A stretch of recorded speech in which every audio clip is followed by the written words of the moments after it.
Hi viewers, welcome to Suman TV. So బేసిక్గా చాలా మంది పింపుల్స్తో ఎక్కువగా బాధపడుతుంటారు. కొంతమందికి అయితే అమ్మ బాబాయ్ ఫేస్ అంతా పింపుల్స్ వచ్చేస్తుంది.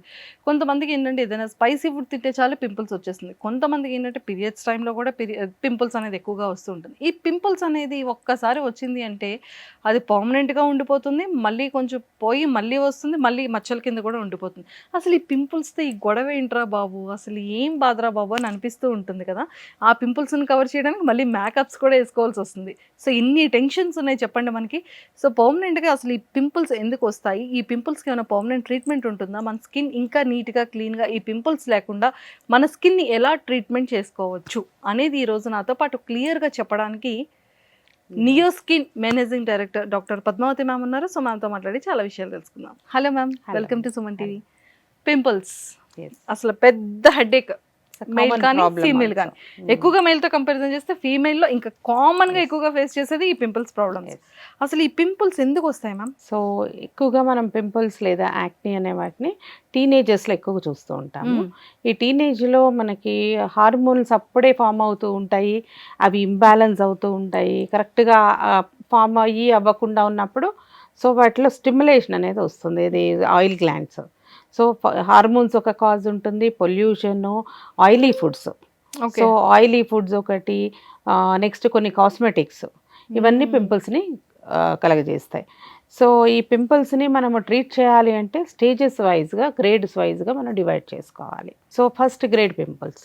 ఫస్ట్ గ్రేడ్‌లో మనకి blackheads, whiteheads. So, లేదా కోమెడోన్స్ అంటాము. ఫస్ట్ మీకు కనపడేవి అవే. అంటే కొంచెం చిన్నగా వైట్ హెడ్స్‌లాగా కనపడితే అవి బ్లాక్‌గా టర్న్ అవుతాయి. వాటిని బ్లాక్ హెడ్స్ అంటాము. సో, వీటిని ఫస్ట్ గ్రేడ్. సెకండ్ గ్రేడ్ వచ్చేసరికి పింపుల్స్ లేదా యాక్నే స్టేజ్. ఎప్పుడైతే మనకి సెబేషియస్ గ్లాండ్ లేదా ఆయిల్ గ్లాండ్ అనేది బ్లాక్ అవుతుంది. ఏవైతే ఈ వైట్ హెడ్స్ ఉంటాయి కదా! సీబమ్ ఎక్సెస్‌గా ప్రొడ్యూస్ అయిపోయి, హార్డ్ అయిపోయి ఈ గ్లాండ్‌ని బ్లాక్ చేసేస్తది. బ్లాక్ చేయగానే లోపల స్కిన్ కింద మనకి పింపుల్ ఇన్‌ఫ్లేమ్డ్ అయిపోయి పింపుల్ కింద ఫార్మ్ అవుతుంది. నెక్స్ట్ స్టేజ్‌లో మనకి ఇన్ఫెక్షన్ వస్తుంది. పస్ పాయింట్స్ ఇవి చూస్తూ ఉంటాము. నెక్స్ట్ గ్రేడ్ వచ్చేసరికి నాడ్యులర్ అయిపోతాయి ఇవి. నాడ్యూల్స్ లాగా గట్టిగా పెద్దగా తగులుతూ ఉంటాయి. అది థర్డ్ గ్రేడ్. అండ్ ఫోర్త్ గ్రేడ్‌కి వచ్చేసరికి సిస్టిక్. కొంచెం ఫ్లూయిడ్ ఫిల్ ఉంటుంది.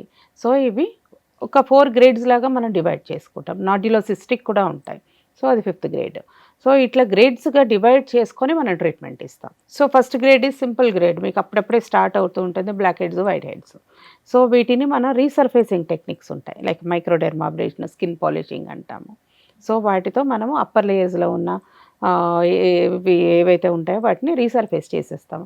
అలాగే కొన్ని పీల్స్ ఉంటాయి. Salicylic acid peels. ఇవి కూడా అప్పర్ లేయర్‌లో ఉన్న కొమెడాన్స్‌ని రీసర్ఫేస్ చేస్తాయి. Next stage is pimple stage. Pimples అవి డక్ట్‌లో ఇవి ఇన్‌ఫ్లేమ్ అయ్యి ఉంటాయి. సో, ఇన్‌ఫ్లమేషన్ ఉంటుంది కాబట్టి ఆ లెవెల్ వరకు రీచ్ అవ్వాలంటే more deeper peels. Black peel కానీ, ఎసిటిక్ యాసిడ్ పీల్ ఇవి వాడతాం. Next stage is nodular stage. Next is cystic stage.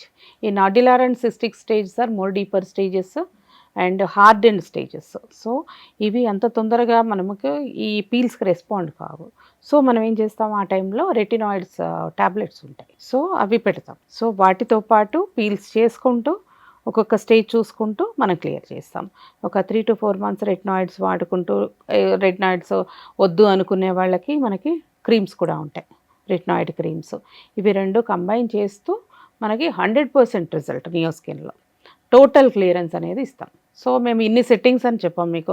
Me package ఇదిగో 10 సెట్టింగ్సా లేకపోతే 5 సెట్టింగ్సా అట్లా చెప్పం. Till clearance we give. So, మీ ఫేస్‌ని స్మూత్ చేసి పంపుతాం. Okay. So, that is the advantage of Neo Skin. So, ఏ ఏజ్‌లో ఎక్కువగా వస్తుందంటారు? మోస్ట్‌లీ టీనేజ్‌లోనే 90% ఉంటాయి. కానీ అడల్ట్స్‌లో కూడా యాక్నే ఉంటాయి. హ్మ్. ఇప్పుడు హార్మోనల్ ఇంబాలెన్సెస్ వస్తాయి మనకి అరౌండ్ 40స్‌లో. హ్మ్. మనకి కొన్ని పీసీఓడీస్ కానీ, ఫైబ్రాయిడ్స్ కానీ, హార్మోన్స్ గనక ఇంబాలెన్స్ ఉన్నప్పుడు మనకి అప్పుడు కూడా అడల్ట్ యాక్నే కనపడుతుంది. సో, మ్యామ్ అంటే ఏ ఏజ్‌లో వస్తుందనేది ఇప్పుడు యంగ్ ఏజ్‌లో వస్తుందని చెప్పారు. అంటే మన నియో స్కిన్‌లో ఎలాంటి ట్రీట్మెంట్స్ మీరిచ్చి పంపిస్తారో కూడా క్లారిటీ ఇచ్చేశారు. సో, అంటే దీనికి పర్మనెంట్ సొల్యూషన్ ఉంటుందా? పర్మనెంట్‌గా ఇంకెలాంటి ప్రాబ్లమ్స్ రాకుండా చెక్ పెట్టొచ్చా? పర్మనెంట్‌గా మీకు ఇనీషియల్‌గా మీకు పింపుల్స్ స్టార్టింగ్ స్టేజ్‌లోనే మీరు ట్రీట్మెంట్ కనుక తీసుకుంటే మీకు నెక్స్ట్ వచ్చే స్కార్స్ ఉంటాయి చూడండి. అవి ఆ డ్యామేజ్ అనేది ఉండదు. లేదు ఒకసారి స్కార్ పడిందంటే లైఫ్ లాంగ్ ఆ స్కార్స్తో ఉండాల్సిందే ఓకే. ట్రీట్మెంట్ తీసుకోకపోతే. సో ఇనీషియల్గా మనకి ఎప్పుడైతే మనకి పింపుల్ అనేది కనపడుతుందో అప్పుడే కరెక్ట్ రెమెడీస్ చూసుకోండి. హోమ్ రెమెడీస్ ఉంటాయి, కొన్ని క్రీమ్స్ ఉంటాయి మీకు పింపుల్స్ తగ్గే క్రీమ్స్, వాటిని తీసుకోవచ్చు. అవి వాటికి కూడా రెస్పాండ్ కాకపోతే అప్పుడు డాక్టర్ని సంప్రదించండి. సో వీటిలో main thing is lifestyle modification. So హార్మోన్స్ని మనము టీనేజ్ హార్మోన్స్ని మనం ఏం చేయలేము. అండ్ నెక్స్ట్ మనము కరెక్ట్ చేయగలిగేది ఏంటంటే ఫుడ్ హ్యాబిట్స్. ఆయిలీ ఫుడ్స్ తగ్గించుకోవాలి, జంక్ ఫుడ్స్ తగ్గించుకోవాలి. ఏ కాస్మెటిక్స్ పడితే ఆ కాస్మెటిక్స్ వాడకూడదు. డాక్టర్ ప్రిస్క్రైబ్ చేయకుండా simple moisturiser and sunscreen are enough ఆ ఏజ్లో. ఎందుకంటే స్కిన్ ఆల్రెడీ హెల్తీగా ఉంటుంది వాళ్ళకి. సో ఇవి ఫెయిర్నెస్ క్రీమ్స్ అని లేకపోతే స్టెరాయిడ్ ఉండే క్రీమ్స్ వాడకుండా ఉంటే ఆ పింపుల్స్ అనేవి రావు.